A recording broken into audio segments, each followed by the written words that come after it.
Hi guys, welcome to the Forgetful Scholar. Let's chat about books. So this week is Wild Child Gets Her Man, Donut Treachery, and what was the last one? I forget everything. The last one was The Good Twin.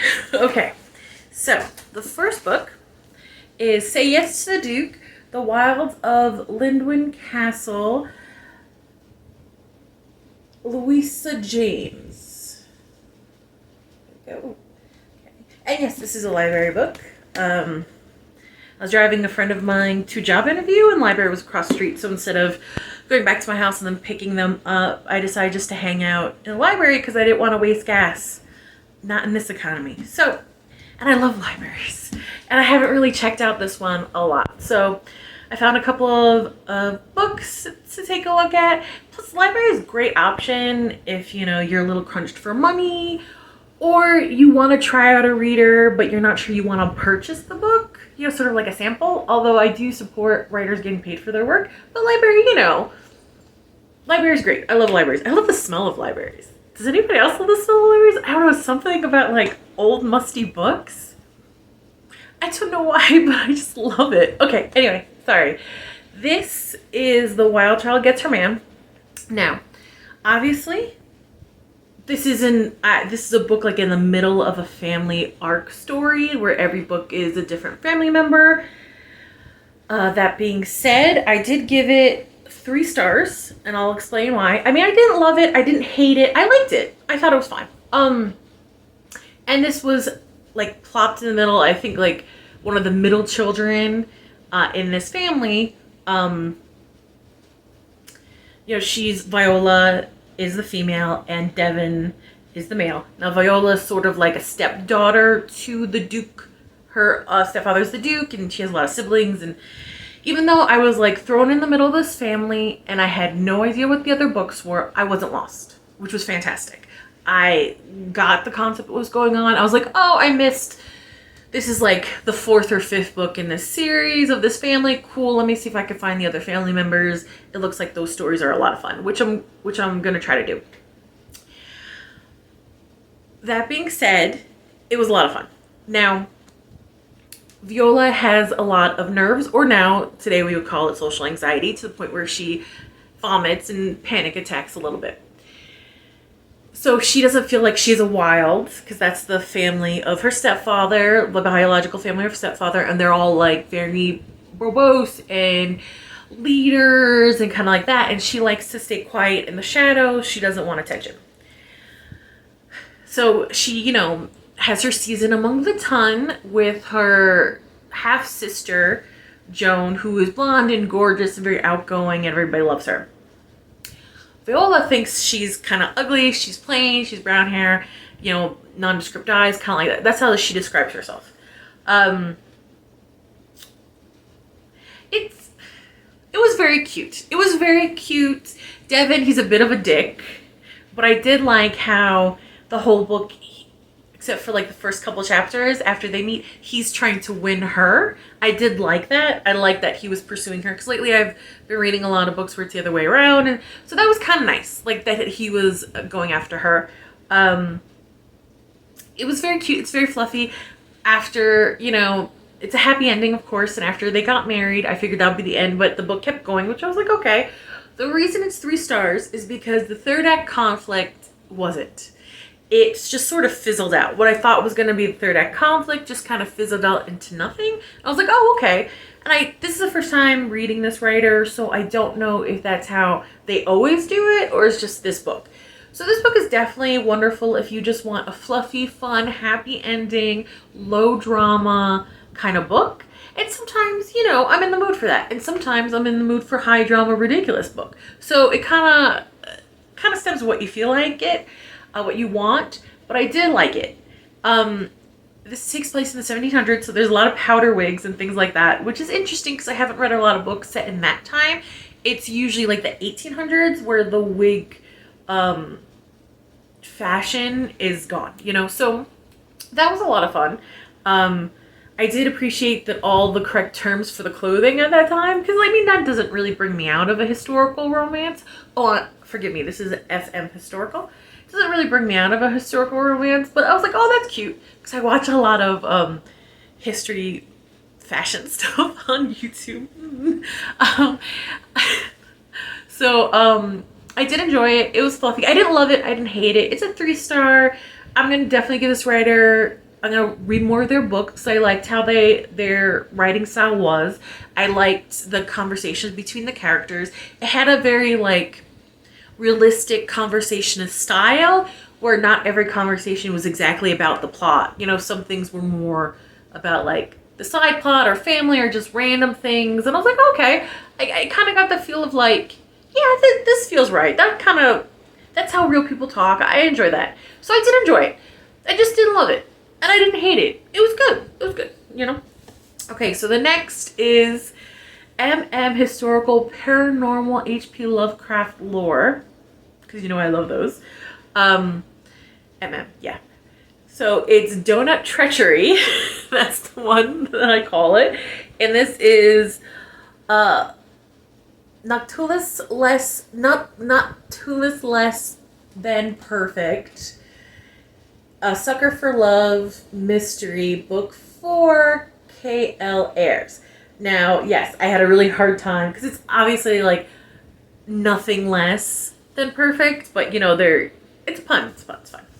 So this has to do with Detective Chase that was in the first book that Sloane, who was in the first book, used to work for, and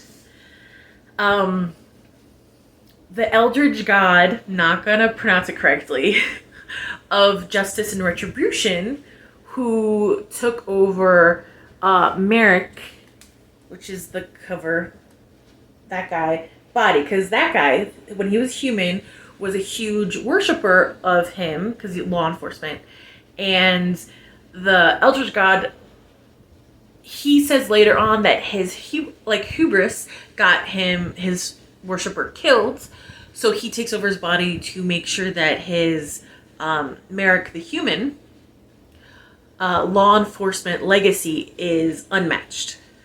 So we're gonna call the Eldritch God of Justice and Retribution Mary. Okay, so Mary is Chase's partner, and they're in the magical law enforcement cops. Chase, his first name is Elwood. He's a little older. He's a little heavier set, and I like this a lot because, Chase isn't this typical like 8-pack stud. He's been trying to lose 50 pounds for since the 90s. I feel you. So so that was nice, a little bit of a more chunky man in this story, because you don't really see that, right?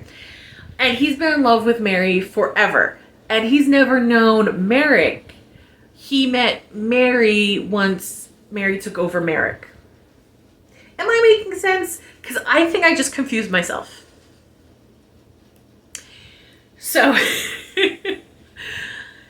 And I really like this because the other couple books, which were in the series, a lot of fun. Again, not into tentacle sex, so I kind of just skim read those parts until it's over, because the romance and the mystery of the overarching mystery is a lot of fun. And I like the way the writer's style is. I liked how fast-paced it is. I like the mysteries. I like the character development, because literally in this series, these eldritch, terrifying, celestial horror gods are adorable.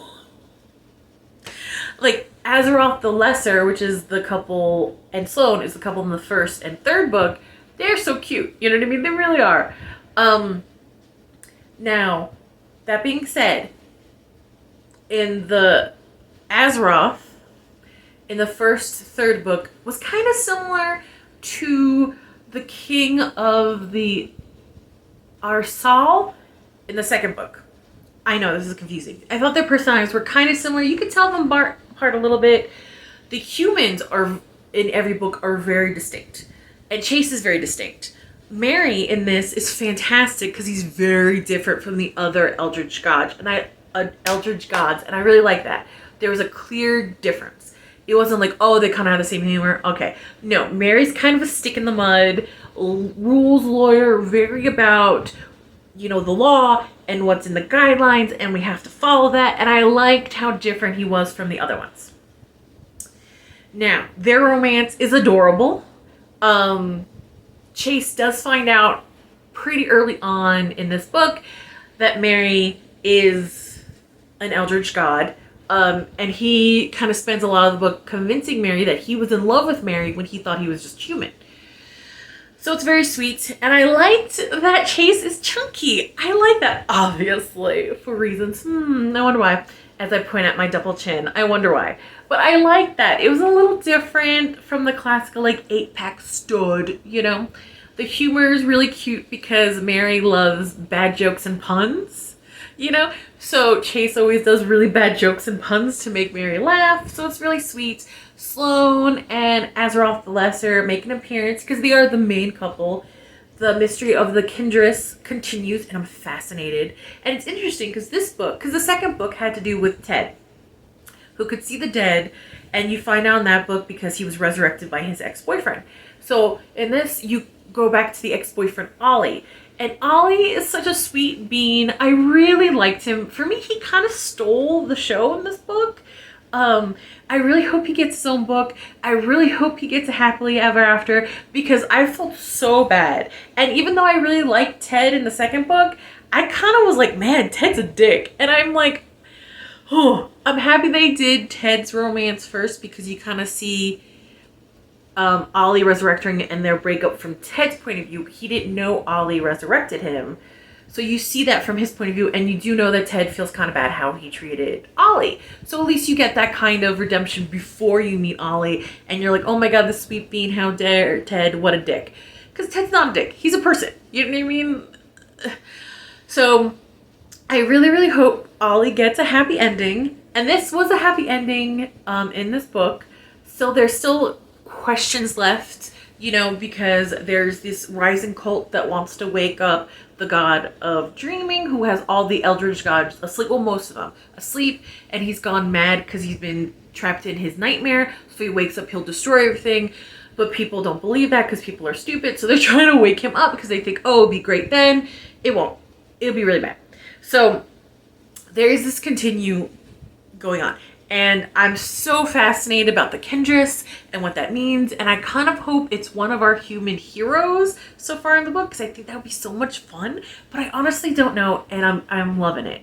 You know, so this is a 4-star because it is one in the series. If it was standalone, probably still be 4-star. It's not my favorite one, but it was super cute. I really enjoyed it. Mary, like I say halfway through the book, is super cute. Like, you're just like, aw, because before that he's like, well, this rule and this your code of conduct. You're like, shut up. All right, just shut up. But then you kind of get how he is with Chase and how he's all cute and adorable. Somehow this writer is making eldritch celestial horror adorable, and I am here for it. I love it. I love it. This is why I love independent writers so much. It's fantastic. So this is a 4-star. And our last book of this week, sorry, too close to the camera, sorry, is His Human Socialite, Monsters Love Curvy Girls, Book 7, by Michelle Mills.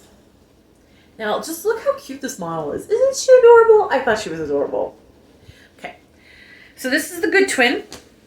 This is 2 stars, and this is MF Contemporary Alien Monster. Okay. So this is, Eden is the male, and I'll put the spelling down below because this is how I'm pronouncing it. It's how I pronounce it when I'm reading it, so we're just gonna move past that. And Jada, who is the girl on the cover, and she's the Good Twin. Her and her sister, Aaliyah, are basically children of the head of the mob syndicate, of the intergalactic crime syndicate. And they're trying to run away because he's trying to marry them off to these horrible head of different mob syndicates to gain his power. She is cousin to Irina Gonzalez, who I think was in the 3rd book. See, the thing was, it did get a little, like, I had to go back in my notes to remember what book she was from, and I only remembered it because the description of her husband's skull with the scar, I was like, oh, okay, that's the book that was from, because it got a little convoluted for me a little bit. And I'm used to this writer being a little bit more streamlined, so that was a little interesting. Now this one, it's a happy ending. It's cute. It's not my favorite in the series. It went by way too fast. Like, it just felt too fast. Nothing of interest happened. Eden was a dick because past issues. And I didn't feel like he had enough time. Like, it just didn't feel like enough time for him to make it up to her, making her cry. And it didn't feel like there was enough time for any kind of drama. Because there wasn't really any drama in this when there should have been. Because, like, the author, like, showed us crime syndicate, like, mob stuff. And I was like, oh, shit's about to get interesting. But it didn't really pan out. So I was kind of disappointed with that. And Eden, like, he's a dick because he has a past ex-fiance who was a socialite that really betrayed him and hurt him. And I'm like, okay, you know, but he still was a dick. And the thing I liked is that he knew he was being a dick. So at least it wasn't, he knew he was being an ass. And I loved it when because Jada is his wife's cousin. And they were best friends as kids. And they're reuniting and being best friends now. So for Skull, Jada is his cousin, his family. So when he heard how Eden treated Jada, Skull beat the crap out of Eden. And I liked it. And I liked that Eden didn't really fight back because he knew he deserved it. And Eden is a different type of alien. Like, he's still the whole red skin, black horns alien, but he apparently is from, like, the Wilde lands. So he has some different tribal markings on him, which I thought was really fascinating. I thought that was really cool. What I do like about this book is the author seamlessly opens up this world so easily and so seamlessly, and it's fantastic. So I will say I liked that they opened up the alien world a little bit, and this alien species, that there's different type of red-skinned, black-horned aliens on this planet. Like, there's a tribal, and I was like, ooh, that's fascinating. I would love to learn more about that. I loved that they opened up an intergalactic criminal syndicate. Like, that was so much fun. But the thing was, when she gets kidnapped, and I'm not giving any spoilers because this is on the back of the book, so I'm not giving any spoilers. When she's kidnapped, I thought, oh no, it's gonna be a whole thing. Oh, I'm here for it, let's go. But it ended like in 2 pages. And I was like, oh man, you know, and it's a novella, and I understand it's supposed to be a novella, it's supposed to be quick, but I do think they could have added like 10 more pages or 20 more pages where we just kind of sit with the drama of her being kidnapped and Eden realizing how much he loves her and what an idiot he was, and he goes to find her, and he does find her. And then when he finds her, there's not really a huge confrontation because the prince of the alien mob is like, she's not the one, go have her, I don't care. And he leaves. And I was like, but there could have been some cool fighting going on. There could have been some more stuff going on. I was pretty disappointed. Because I think this writer is very good at what they do. So I was pretty disappointed by that. I felt like it needed 10, 15, 20 more pages of just a little drama. Because there was no drama. So this one, I have to say, this one is with the second one where I like they're kind of tied for which ones I like the least. Well, no, this one I like a little better than that one because that one, the guy was like living in the house with her secretly for 6 months. So that one was really messed up. Never mind. This isn't the one I like the least. This is the one I like second to the least. Okay.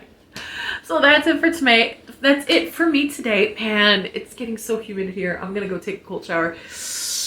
Don't want to, but it's time for me to get back to the real world. Like, comment, subscribe, and I'll see you later. Bye.